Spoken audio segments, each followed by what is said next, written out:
Last month I did a review of this new battery charger that I got. I've been using a power supply, but judging by the comments I got, I don't think I adequately explained the pluses and minuses of using a power supply versus a battery charger, when you would use them, when you would not want to use them. So today I'm going to talk about how to charge a lithium iron phosphate battery with either a battery charger or a power supply, when you would do it, when you wouldn't do it. Before I begin, I'm not going to be talking about low temperature protection. You can't charge lithium iron phosphate battery under 32 degrees. So that's a whole nother topic. I'm not going to get into that. And I'm not going to be talking about 24 volt batteries. I'm going to be talking about 12 volt batteries and smaller. I'm going to talk about my battery charger. This battery will charge 14.6, and 14.6 is the charging voltage that the vast majority of battery manufacturers suggest. In fact, you can even see on my Dr. Prepare, it says charging voltage 14.6. So this will put out 14.6 volts till the battery is full, then it'll shut down. Now, most batteries also have a protection in them on their BMS that'll shut it down if they're overcharged.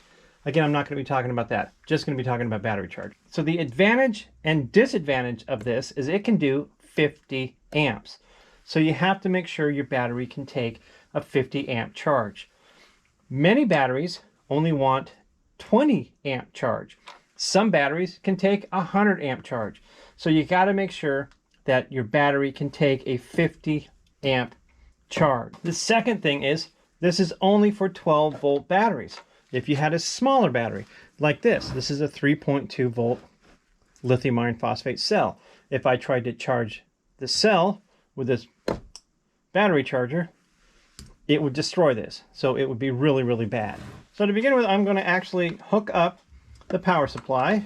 Black goes to black, red goes to red. The battery charges the same way. Red goes to red, black goes to black. Now I'm going to turn this on. Now I've turned this knob all the way counterclockwise. You turn that on, it's going to show the voltage of the battery. But you can see that's 0 and that's 0. Nothing's going in.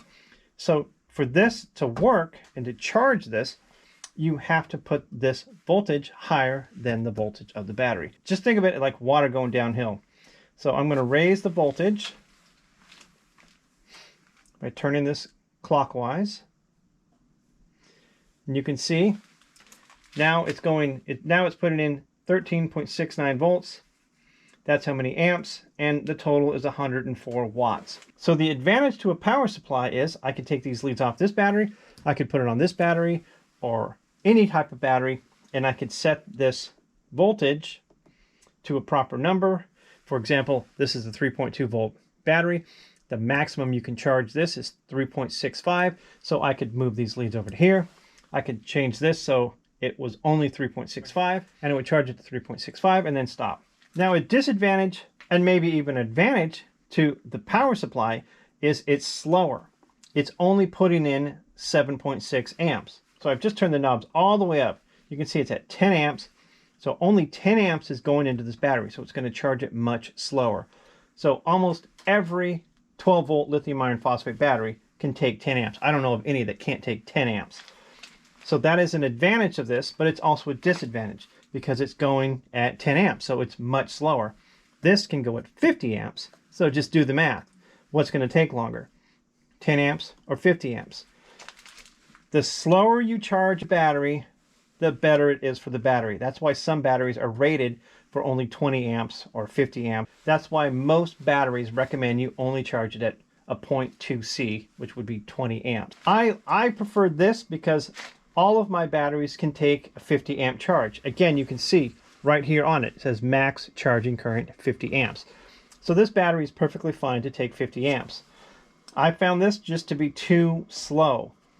I mean, it's just 10 amps just was taking forever. So that's why I prefer this, but this is not the best application for every possible battery out there. That's why I've kept this.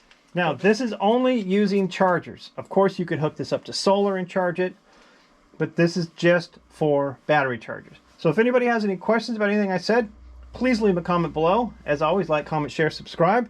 Thanks for watching, and I will talk to everyone soon.